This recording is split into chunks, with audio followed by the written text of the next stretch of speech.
We are deeply relieved that all 3 individuals are safe and in good health and spirits.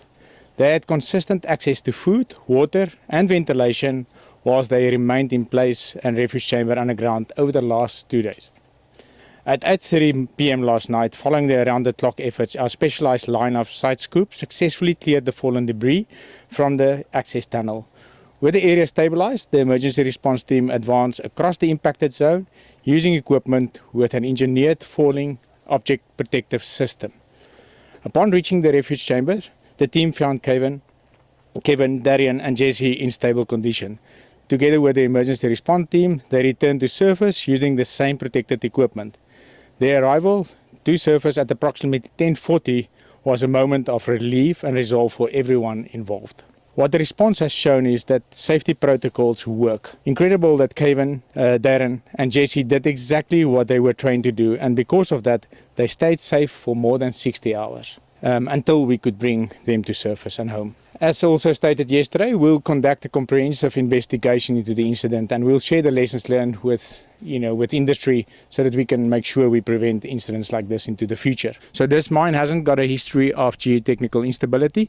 As I said yesterday, this is very localized in that area.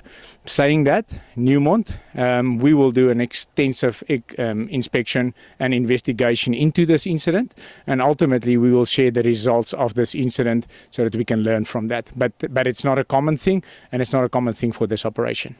And certainly when the rescue team announced to us, we've got all 3 of them, they're in good spirits. I mean, goosebumps as I say it, happiness, but more happiness for them.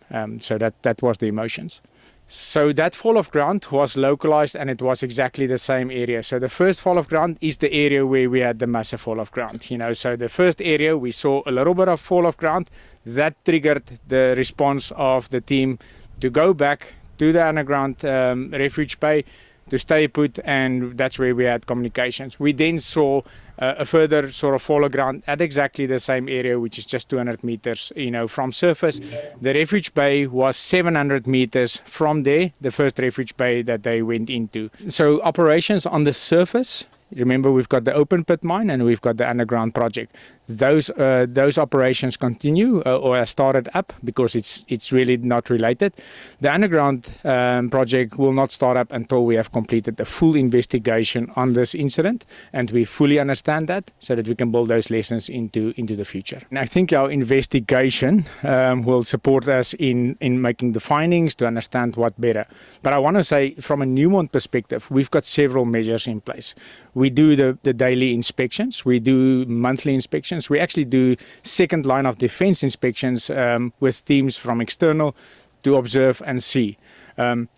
This one that caught us by surprise, and we need to go and understand that, and from the investigations we will go and see.